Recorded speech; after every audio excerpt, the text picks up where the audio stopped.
हम गुंजन चौधरी मैथिली गुंजन चैनल पर सब गोटा के प्रणाम करै छी। हम आई 5म दिनक कथा लऽ कऽ उपस्थित छी। दंत कथा पर आधारित महादेवक परिवारक कथा छनि। दक्ष यज्ञ में सती के प्राण त्यागला के बाद दक्ष प्रजापति हिमालय रूप में अवतार लेलनि। हुनका क्रमशः 5 कन्या भेलखिन: उमा, पार्वती, गंगा, गौरी आ संध्या। एही 5 कन्याक विवाह बेरा बेरी महादेव सँ भेलनि। उमा हिमालयक पत्नी मनाइन पहिल पुत्री जखन 5 वर्षक भेलीह तखनहि महादेव के बर रूपे प्राप्त करबाक कामना सँ तपस्या करबाक हेतु वन विदा भेलीह। माय मनाइन हुनको उमा कहि के मना केलनि, तथापि ओ चलि गेलीह, तें हुनकर नाम उमा पड़ल। 8 वर्षक भेला पर महादेव हुनका तपस्या से प्रसन्न भय हुनका सँ विवाह कय लेल। ई समाचार सुनी मनाइन बताहि जेका करय लागल जे फूल सन के बेटी के बुढ़बा बर लय गेल। पार्वती दोसर पुत्री छनि पार्वती। हिमालय के दोसर बेटी पार्वती भेलखिन। हुनका बाढ़ी उमे जका छला ओहे थोड़बे दिन में विवाहक योग्य बर गेलीह। भ गेलीह। पार्वती एक दिन फूल तोड़य लेल सखी सभक संग कनक शिखर पर गेलीह। ओतय ओ एक गोट बूढ़ व्यक्ति के देखल, जकरा बड़का बड़का पाकल केश, बड़का बड़का दांत छला। ओ बसहा पर चढ़ल डमरू बजबैत छला। पार्वती चिन्ह गेल जे ओ आन केओ नहि, साक्षात महादेव छथि। पार्वती सखी सभक मनो केला पर ओकरा सबके घर विदा कय अपने महादेव संग बसहा पर चढ़ी चल गेलीह।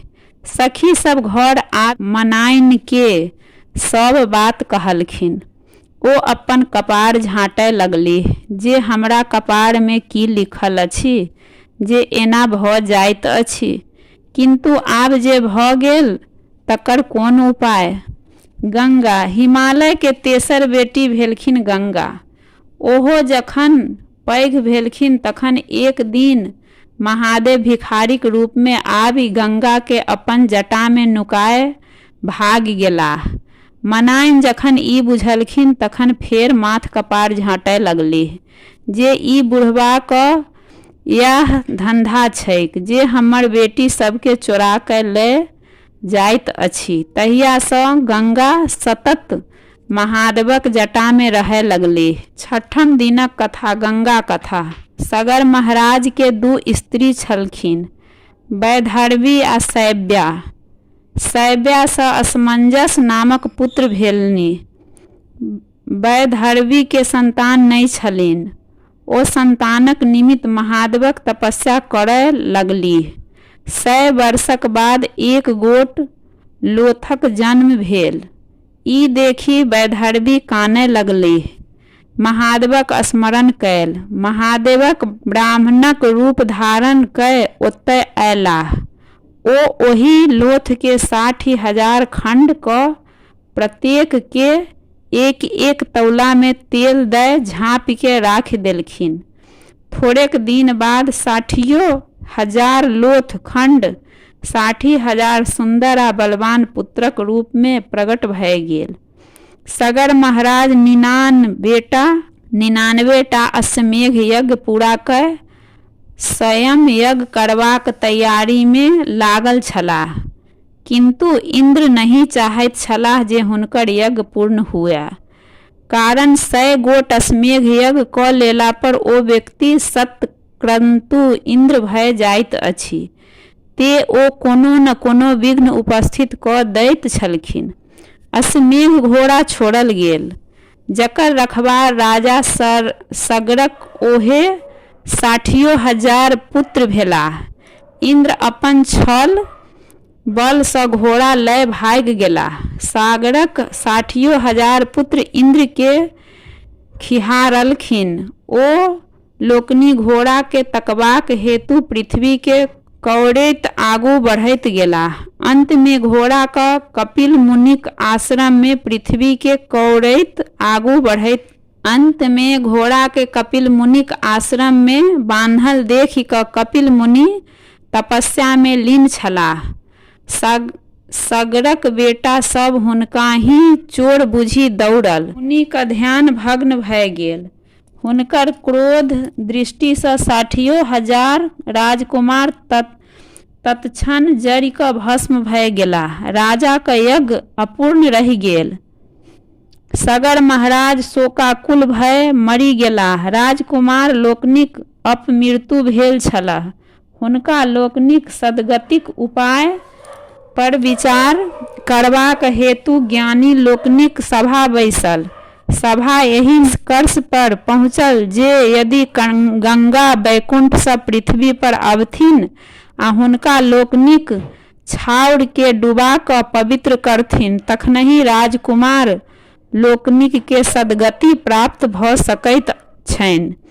एहि लेल हुनकर वै मात्रे भाय असमंजस्य तपस्या करैत करैत मरि गेलाह। हुनकर बेटा दिलीप सेहो लाख वर्ष धरि तपस्या कयलाक उपरांत मरि गेलाह। दिलीपक बेटा अंशुमन सेहो तपस्या करैत मुइलाह।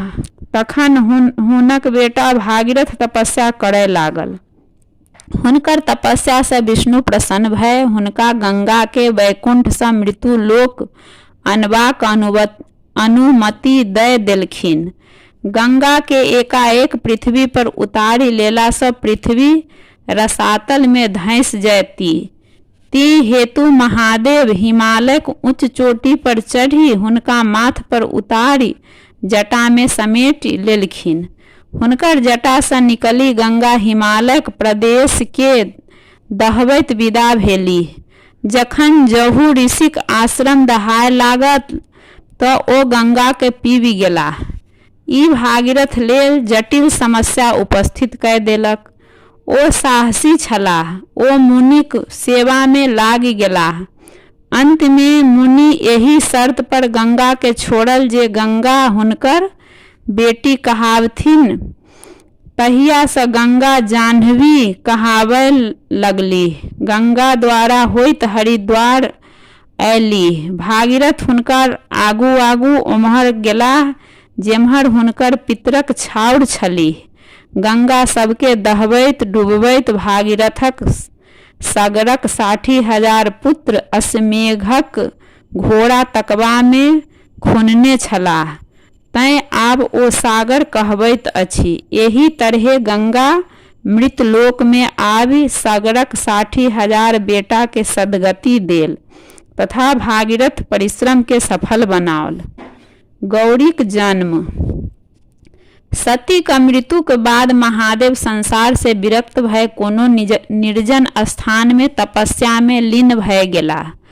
हुन संसारक कोनो सुधि नहीं रहि गेल। एहि बीच राक्षस सभक उपद्रव बहुत बढ़ि गेल।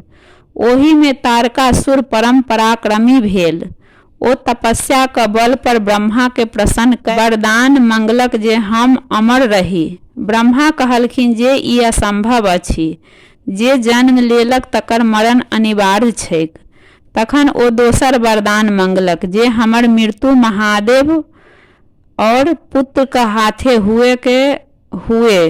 ब्रह्मा यथास्तु कहि देलक। ई वरदान मरबा में तारकासुरक ई उद्देश्य छल जे महादेवक स्त्री निःसंतान मरि गेल छथिन आ महादेव संसार से विरक्त भय गेल छथिन। हुनकर दोसर विवाहक कोनो संभावना नहीं छल। ते हेतु हुनकर पुत्रक हाथे तारकासुर के मरबाक कोना प्रश्न नहीं छल। अर्थात ओ अमर रहि जैता।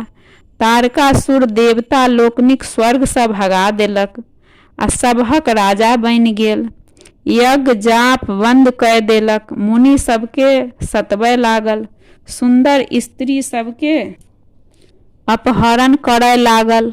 समस्त संसार में कोलाहल मचि गेल। ओकर उत्पात सँ तंग आबि क देवता ऋषिगण सब ब्राहक होतय उपस्थित भेलाह। ब्रह्मा हुनकर सबहक बात सुनिके कहलखिन, जखन तखन संसार में दैत्य दानव सब एही तरहक उपद्रव मचौलक अछि, तखन तखन आदि शक्ति महामाया दुर्गा अवतार कय लय ओकरा सबहक संहार केने अछि। अहाँ लोकनिक जाहि महासंकट में छी ताहि उद्धारक लेल हुनके आराधना करू। ओहे सतीक रूप में जन्म लय महादेव सँ विवाह कयने छलीह, ओ पुनः गौरीक रूप में जन्म लेती आ महादेव सँ हुनकर विवाह हेतनि। हुनका जे बेटा हेतनि स्याह तारकासुरक वध करताह। से मुनि देवता और ऋषि मुनि दुर्गा का आराधना में लागि गेलाह। किछु दिन बाद हिमालय के एक बेटी भेलनि। ई देखी देवतागण हर्ष से फूलक वर्षा केलनि। ओ अत्यंत गोरी रहथिन, ते हेतु हुनकर नाम गौरी पड़ल। काम दहन। हिमालयक ओतय एक दिन नारद मुनि अयलाह। हिमालय हुनका कय पुछलखिन जे हिनकर विवाह ककरा संग हेतनि। नारद मुनि गौरीक हाथ देखी कहलखिन जे हिनकर विवाह महादेवक संग हेतनि। से ओहिना नहीं हेतनि। महादेव एखन अहीं क शिखर पर तपस्या कय रहल छथिन। ई नित्य ओतय जाय हुनकर सेवा करथिन, तखन ओ प्रसन्न भय हिनका सँ विवाह कय लेथिन। गौरी चेष्टगर भय गेली। हिमालय हुनका नित्य 2 गोट सखी संग महादेवक सेवा करय पठबय लगलखिन। देवतागण महादेवक तपस्या भग्न कय गौरी दिस हुनकर ध्यान आकृष्ट करेबाक हेतु तपोवन में कामदेव के पठाओल। कामदेव अपन मित्र बसंत आ स्त्री रतिक संग ओतय पहुँच गेलाह। बसंतक महिमा सँ समस्त वनक गाछ सब फुलाय गेल। सुगंधित वन प्रांत गमकी उठल। फूल सब पर भंवरा मर्राय लागल। शीतल समीर बहय लागल। चंद्रमा का ज्योति सँ वन सुंदर लागय लागल। एही रमणीय वातावरण में मुनि त कोन कथा जे महादेवक तपस्या भंग होमय लागल। गौरी सजी धजी के बसंती फूलक गहना पहिरी सखी संग ओही वन में पूजा करबाक लेल पहुँचलीह। गौरी परम सुंदरी छलीह, ताहि पर ओही दिनक साज श्रृंगार आ फूलक सजावट सँ हुनकर अंग अंग सौंदर्य निखरि गेल। गौरी महादेवक लग पहुँचलीह कि कामदेव ठिका कय अपन बाण चलाओल। बाण महादेवक लग खसल। महादेवक गौरी दिस तकलखिन। गौरी महादेव के प्रणाम कय पूजा कय आकात भय ठाढ़ भय गेलखिन। गौरीक सुंदरता देखी महादेव आकर्षित भय गेलाह। आजुक अहाँक शोभा वर्णन के कय सकैत अछि। एतबा कही महादेव गौरीक आँचर दिस हाथ बढ़ाओल। स्त्री महज संकोच वश गौरी कनिक दूर हटि महादेवक दिशा टकटकी लगा देलखिन। महादेव के एकाएक ध्यान में आयल, यही वन एना कामातुर भय जेताह तऽ आन की करत। ओ एम्हर ओम्हर ताकय लगलाह तऽ झाड़ी में नुकायल कामदेव के देखलखिन। हुनका बड़ तामस भेलनि। क्रोध सँ हुनकर त्रिनेत्र खुजि गेलनि। कामदेव जरि कय भस्म भय गेल। रति अपन स्वामी के भस्म होइत देखि मूर्छित भय गेली। होश भेला पर ओ करुणा विलाप करय लगलीह। देवता लोकनिक रतिक दशा देखि महादेवक ओतय गेलाह आ कहलखिन जे एहि में कामदेवक कोनो दोष नहि छलीह। ई हुनके सभक प्रपंच छल जे महादेव कहुना गौरी दिस आकृष्ट भय हुनका सँ विवाह करथिन। तखने तारकासुर सँ हुनका सभक उद्धार भऽ सकैत छल। महादेव कहुना रतिक स्वामी के जीवाक उपाय कय देथुन। महादेव कहलखिन, कामदेव मुइला नहीं, मात्र हुनकर शरीर जरल छनि। हुनका एखन ओ शरीर प्राप्त नहीं हेतनि। समुद्र में संबत नामक दैत्य अछि। रति ओतय जाय एखन ओकरे संग रहथुन। द्वापर में श्री कृष्णक बेटा प्रद्युमन भय जन्म लेता। जन्मीते संबर हुनका उठाकर अपन नगर ले जायत।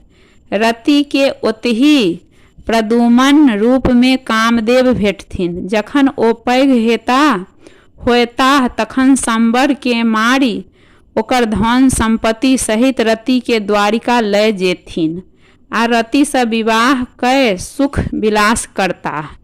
ई बात देवता लोकनिक के कही महादेव अंतर्ध्यान भय गेला। रति संबरक ओतय आश्रय लेबाक हेतु विदा भेली आ कामदेव सँ पुनर्मिलन प्रतीक्षा करय लगली।